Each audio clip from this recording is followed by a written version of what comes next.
Boa tarde a todos. Boa tarde. Que a paz de Jesus esteja em nossos corações.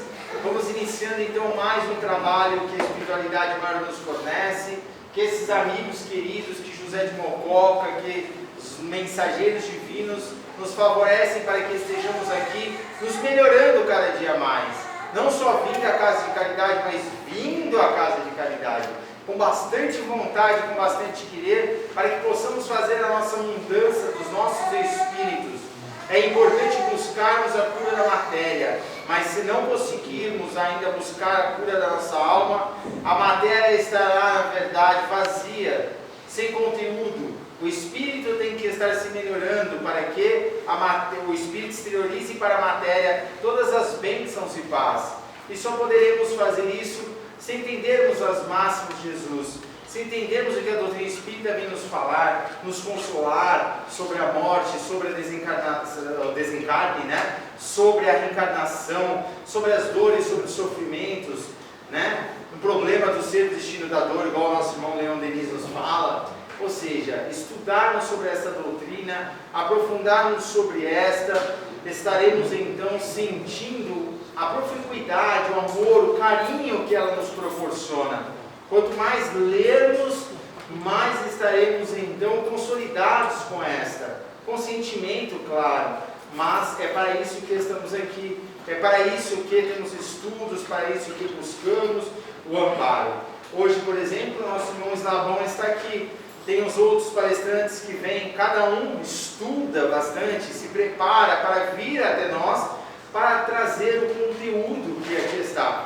Chegamos até às vezes com um conteúdo já nas nossas cabeças, né, nas nossas mentes, só que quando chegamos aqui para falar sai tudo diferente, porque aí a espiritualidade também rege, a espiritualidade também auxilia para que a palestra seja conduzida como eles queiram, para atingir realmente a quem precisa. E muitas vezes a palavra chega para nós e saímos muitas vezes falando aqui, meu Deus, aquela palavra foi para mim.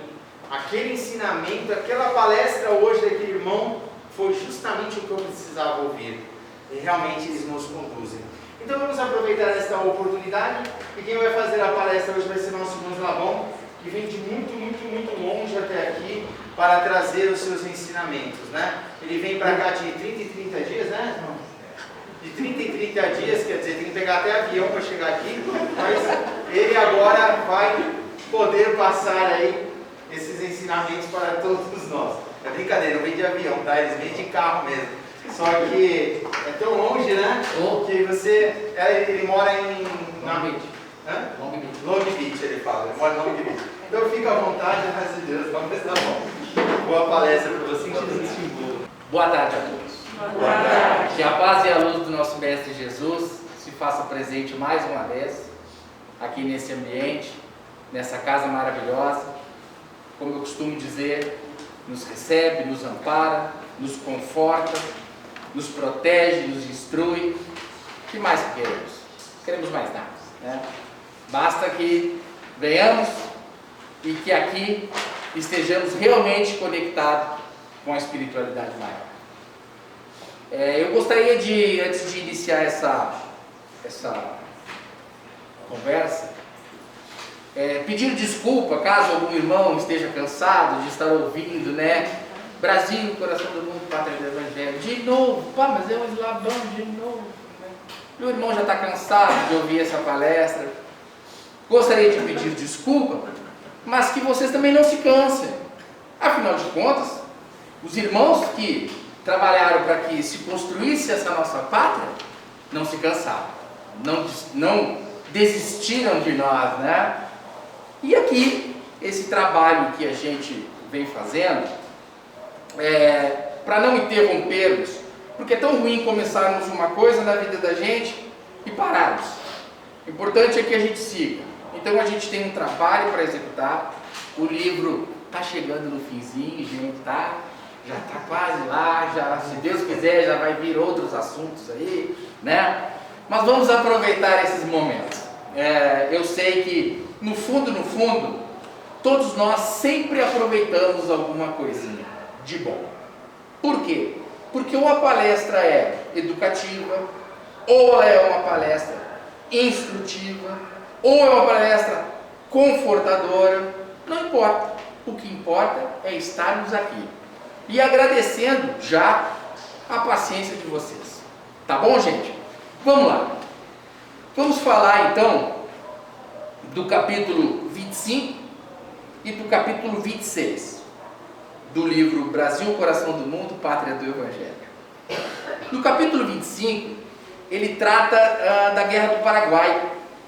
E ali, após alguns acontecimentos angustiosos que antecederam, né, aquele período revolucionário até a gente poder encaminhar a nossa pátria, Dom Pedro II, naquele momento, o nosso país vivia uma época de muita paz no que diz respeito à sua ordem e à sua liberdade. Lembrando, aquele momento, por mais que a gente tivesse inúmeros problemas, nós tínhamos sim o nosso cenário ali, era um cenário muito positivo, né? E nesse período, como em outros, o que nos importa aqui trazer é as conquistas que foram adquiridas pelo Dom Pedro II e por todos aqueles espíritos que ali estavam. Dom Pedro II era um moderador, ele era um governante que tinha no seu papel principal de ouvir, de buscar, de não simplesmente sair distribuindo as ordens. Embora, gente, muita coisa, e aqui não é uma crítica, pelo amor de Deus, muitas coisas que nos sejam apresentadas através dos livros de história, eu já falei isso, a história é escrita pelos homens. Então a gente tem que tomar um pouquinho de cuidado, porque cada um vai fazer a sua leitura de acordo com as suas posições também, né? A gente está até, parece aí que está passando a novelinha nos tempos do imperador, né? Então, algumas coisas que estão ali, não vamos tomar por verdade absoluta, e não é uma crítica à Globo, não é isso, pelo amor de Deus, é porque dali existe uma ficção, existe, né, algumas coisas que podem não ter sido realmente como estão apresentando. E no caso desse livro, me desculpem opiniões contrárias, mas eu não posso duvidar. Esse livro foi escrito pelo Humberto de Campos através do Chico Xavier. Então, eu fico com os fatos aqui e aquilo que é importante. E nesse momento em que nós tínhamos lá um período muito positivo, nós tínhamos uma economia excelente. O Brasil era agroexportador. O café estava a toda, né? Embora, depois, em algum momento, a gente teve alguns reflexos econômicos que fazem parte também desse contexto, dessa nossa história como nação, né? Vivemos hoje momentos complicados? Sim, vivemos. Mas, gente, faz parte. Aqui não é um país em que tudo vai se encaixar da noite para o dia. Não, tudo vai ter o seu tempo, como a gente já falou aqui. O nosso país não é uma Manaus desgovernada. Pode estar desgovernada pelos homens, mas não pela espiritualidade. Ismael, amparado pelos seus bons feitores, Jesus Cristo, sabem muito bem o que estão fazendo com a nossa nação. Não duvidemos disso. E o Dom Pedro, ele vinha naquele momento amadurecendo o seu coração, o seu espírito, a sua inteligência, né? Através de todas essas experiências que estávamos vivendo ali.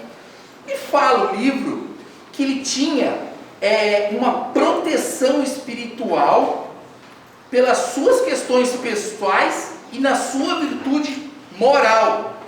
Vejam bem, virtude moral. O que isso quer dizer? Quer dizer que se nós também estivermos equilibrados na nossa moral, também vamos estar amparados pelos bons espíritos. Também vamos ter condições de estarmos caminhando, amparados, protegidos. Não é porque era o Dom Pedro. É claro que naquele momento precisaria sim de um amparo maior, afinal de contas estávamos ali, né, trabalhando, ele estava num cargo que realmente é importante, mas nós também temos o nosso cargo importante na nossa vida, na nossa família, no nosso trabalho, e que quando a gente trata as nossas questões pessoais, como a gente tem cuidado com as nossas questões morais, a própria espiritualidade, ela consegue nos ajudar, ela consegue nos amparar e consegue nos encaminhar, o que não quer dizer que nós vamos ter essa caminhada aliviada. Não, nós vamos ter essa caminhada fortificada. Nós vamos ter essa caminhada esperançada.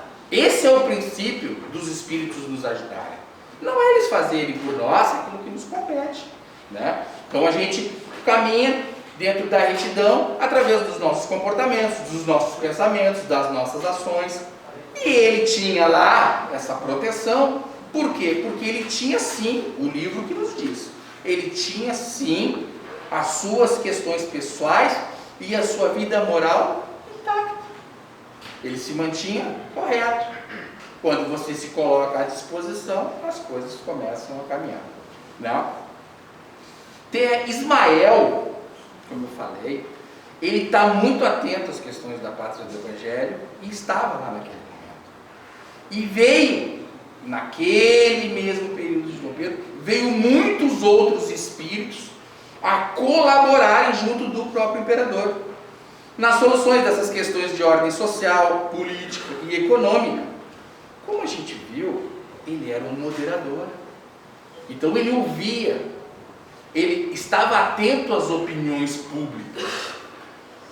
E isso é importante, porque através dessas opiniões, ele vem moldando a história também do nosso país.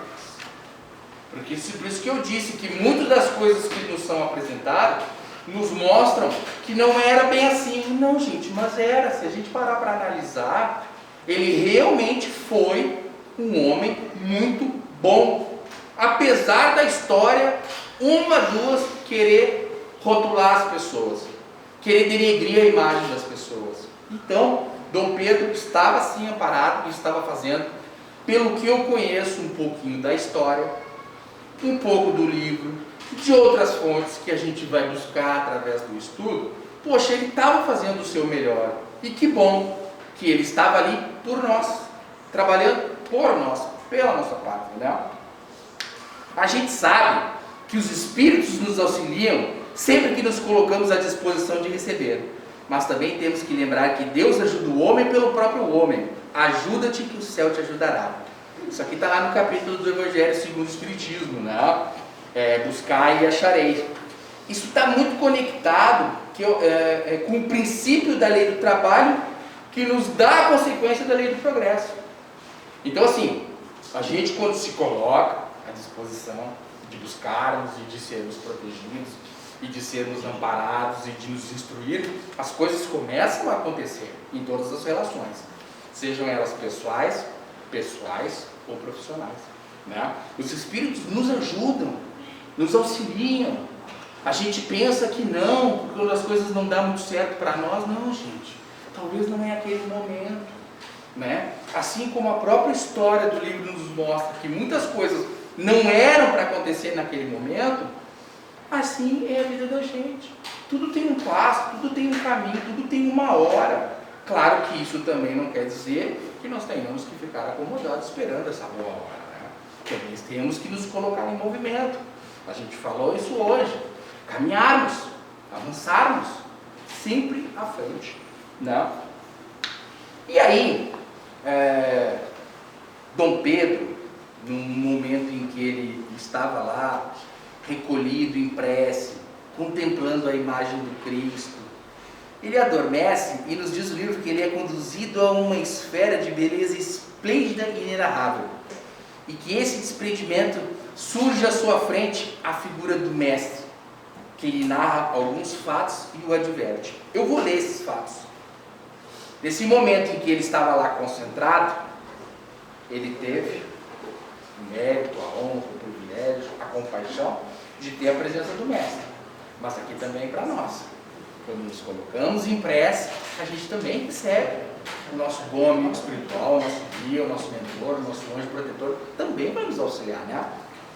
E ele ali, nesse momento, cai em sono e diz, né, que aos seus olhos atônitos surge então o Divino Mestre que lhe fala dos maravilhosos dias da ressurreição, após os martírios indizíveis do Calvário, assinalando as suas palavras com sublime brandura. Pedro, guarda a tua espada na bainha, pois quem com ferro fere, com ferro será ferido. Lei de causa e efeito. Verdade. A tua indecisão e a tua incerteza lançaram a pátria do Evangelho numa sinistra aventura, as nações como os indivíduos têm a sua missão determinada e não é justo que sejam coagidas no terreno das suas liberdades. Auxiliarei através da atuação, através dos mensageiros de Ismael, que se conservam vigilantes no desenvolvimento dos trabalhos sob a tua responsabilidade no país do Cruzeiro, mas que as tristes provações gerais e perspectivas sejam guardadas como lição inesquecível e como roteiro de experiência proveitosa para as universidades do mundo.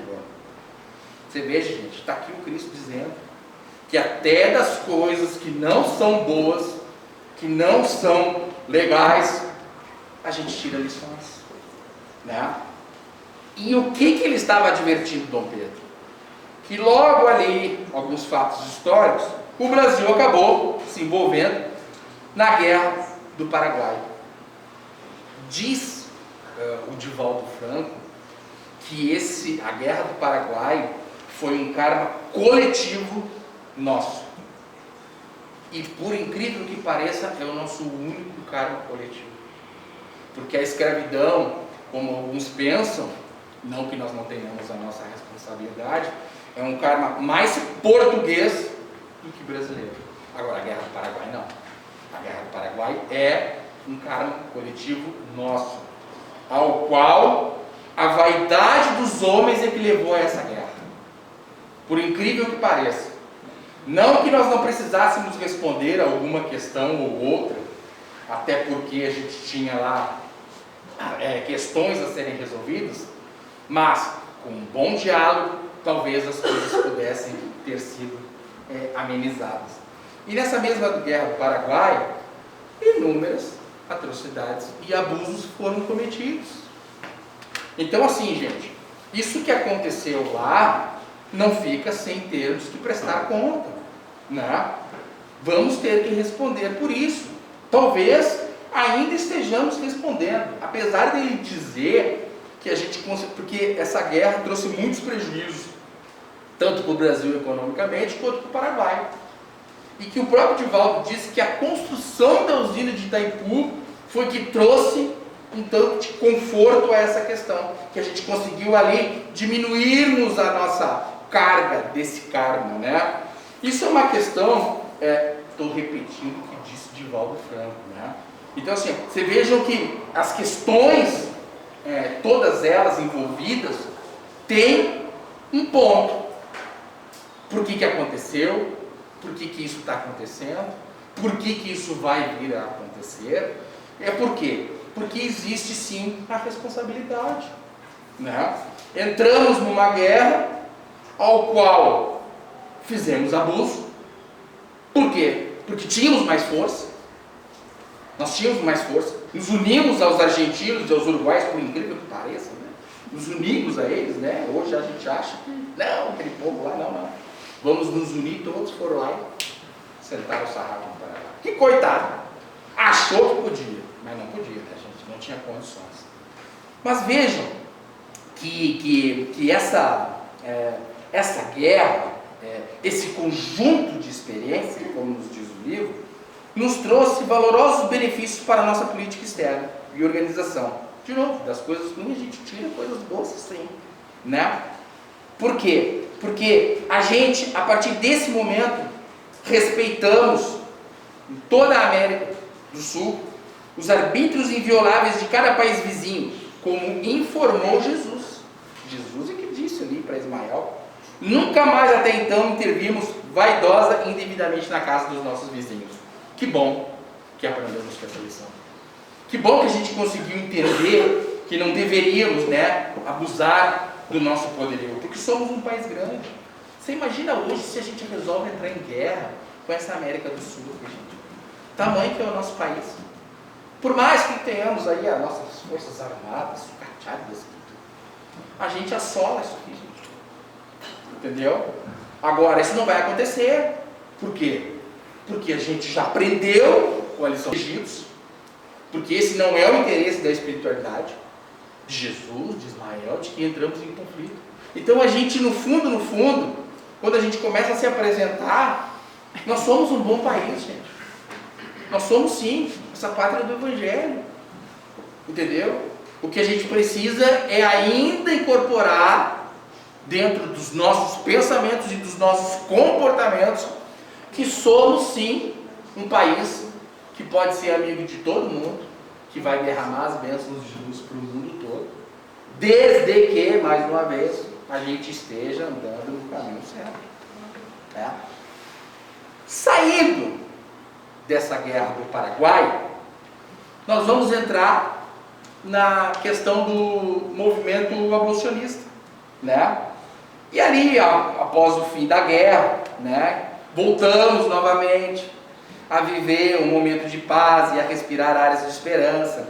Foi quando se levantou os espíritos que tinham vindo aqui para auxiliar o movimento.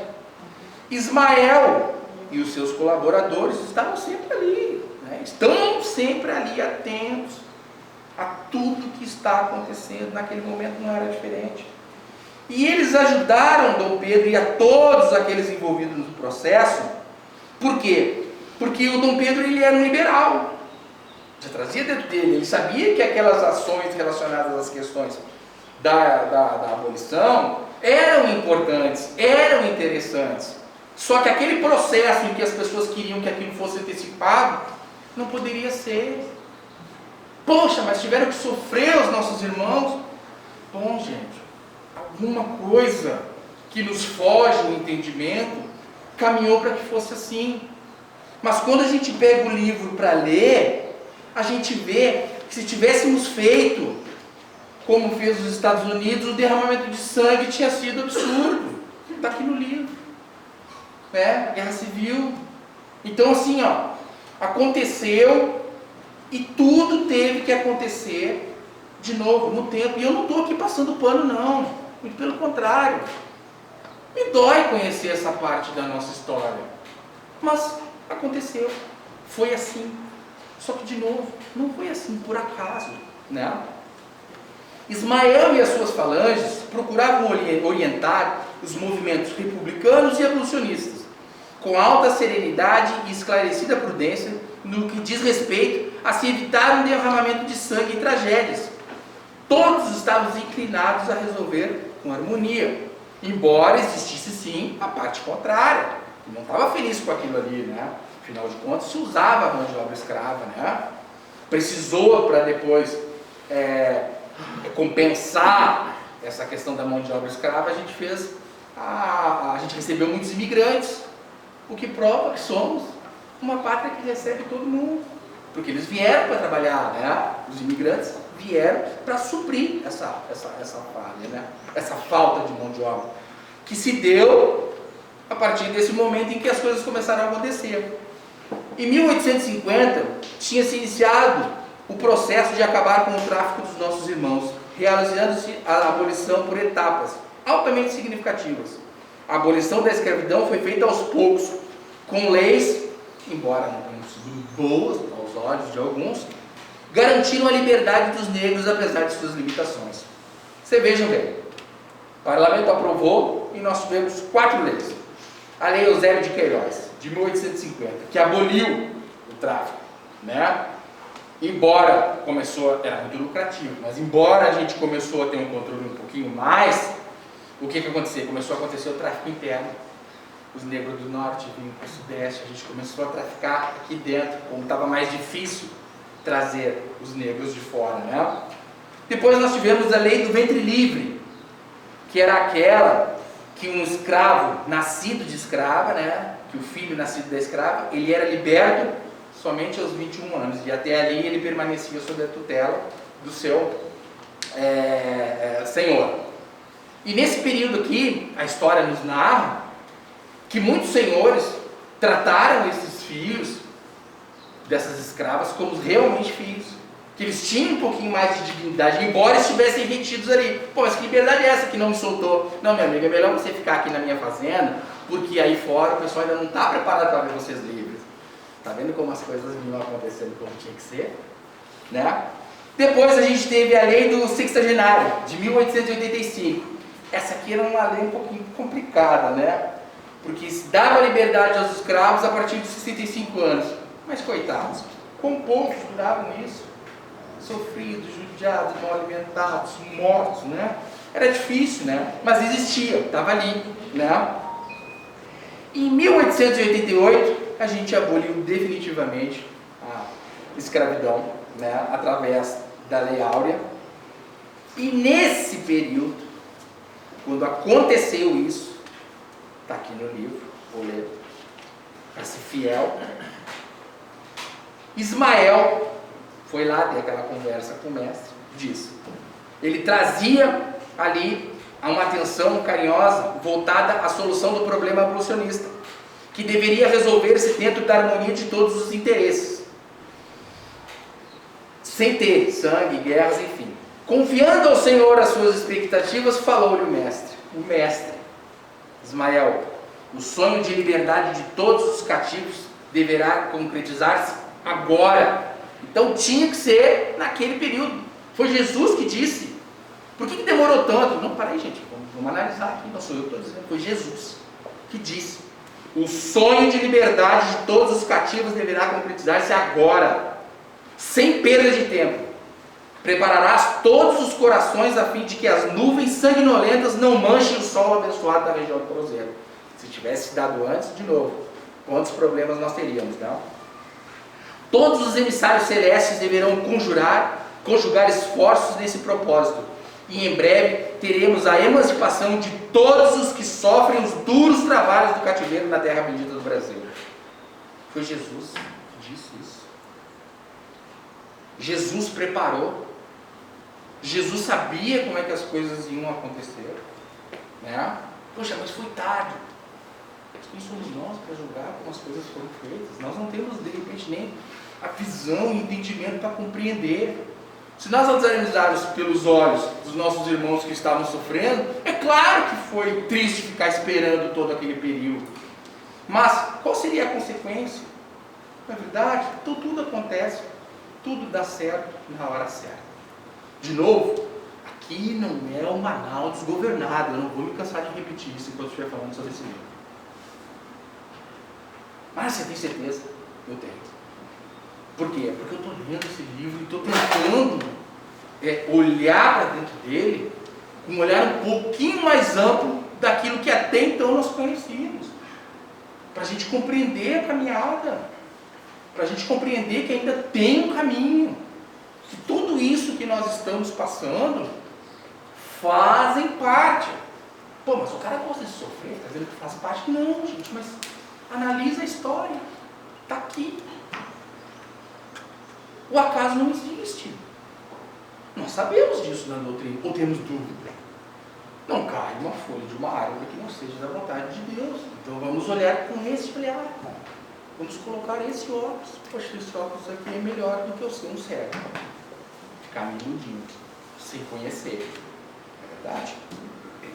E naquele momento em que os negros e os mestiços do Brasil sentiram no coração a alegria e o conforto de contribuírem gloriosamente, com muita dor e trabalho, à formação de nossa pátria, eles agradeceram a Deus e a Jesus, na sua infinita misericórdia, que lhes concedeu a liberdade, incorporando definitivamente os mesmos na sociedade brasileira, que, embora sabemos, não estivesse sido preparada da melhor forma o seu futuro de libertos, que apesar de todos os problemas oriundos desse processo, do racismo, que ainda temos enraizado na nossa sociedade, né? Que esses irmãos se reconheçam como bem-aventurados. Não se sintam de maneira nenhuma menor do que ninguém. Porque esses nossos irmãos, por favor, meu, os antepassados, os antecessores desses nossos irmãos, contribuíram para que aqui nós estivéssemos.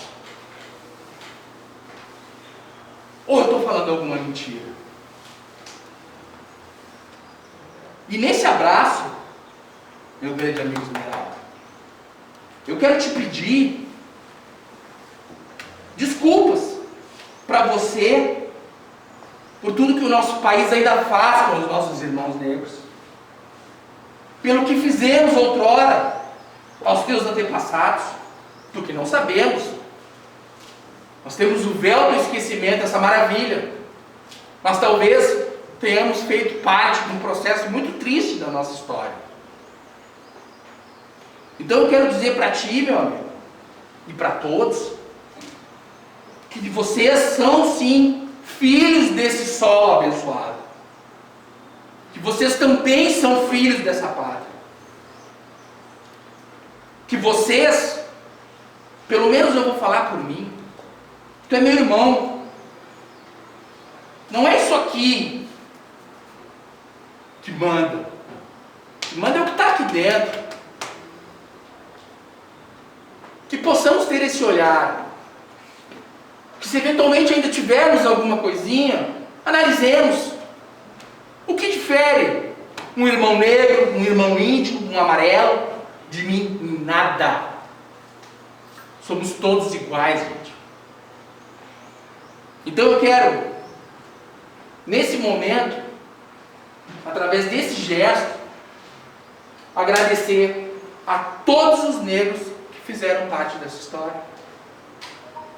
Porque sem eles, nós não seríamos uma nação. Quantas dores esses nossos irmãos absorveram e receberam, sem que outros irmãos nossos, ou nós mesmos, não se dessemos por conta do que estávamos fazendo, né? Nossa ignorância, o nosso vício, a nossa inquietude. Gente, esse Brasil é lindo por causa disso, por causa dessa mistura de raças, porque aqui dentro da nossa pátria, o amor fraterno, ele tem que expandir. A gente tem que se amar como irmãos, independente de qualquer coisa. Até os nossos irmãos errantes. A gente tem que amar verdadeiramente, a gente tem que compreender esses irmãos. Então, meu amigo, de novo, em meu nome, eu peço desculpas por esse passado triste da nossa história. Embora, como eu falei, não tenha sido um karma brasileiro, essa força construiu a nossa pátria do Evangelho. E eu só tenho para agradecer. Agradecer o quê? Agradecer esses momentos fraternos que antecedem a regeneração. Estamos às portas dela, vivendo hoje em harmonia, compreendendo de que só o amor é capaz de encobrir a multidão dos nossos pecados. Que é somente quando entendermos os nossos irmãos, que nos respeitarmos, é que nós vamos realmente ser uma nação livre, uma nação forte. E que se alguém acha que pode barrar isso, desculpe, você está errado. Você vai se decepcionar, você não vai conseguir barrar o que o Mestre já nos prometeu. O que ele disse. As forças contrárias que tentam nos destruir como nação não vão conseguir. A espiritualidade conta conosco, conta com as nossas preces, conta com os nossos corações voltados realmente à solidariedade. A espiritualidade conta com cada um de nós. O nosso Brasil precisa de prece, gente. E de que tenhamos esperança. Que a gente não fique só achando que tudo está errado. Tivemos erros? Tivemos. Cometemos todos. Mas quem somos nós? Vamos nos harmonizar. Vamos amar a nossa pátria. Vamos realmente considerarmos esses homens e mulheres como filhos, nossos irmãos, que a gente consiga de vez erradicar esse mal que é o racismo que a gente ainda tem dentro do nosso país, porque temos. Isso é uma vergonha. Sem apontamento aqui, não é isso. É se reconhecer como filhos de Deus, como irmãos únicos. Que Deus abençoe a cada um de vocês. Que Deus possa abençoar cada vez mais essa nossa pátria. Que possamos realmente sermos e seremos Brasil, coração do mundo e pátria do Evangelho. Muito obrigado a todos e a vocês.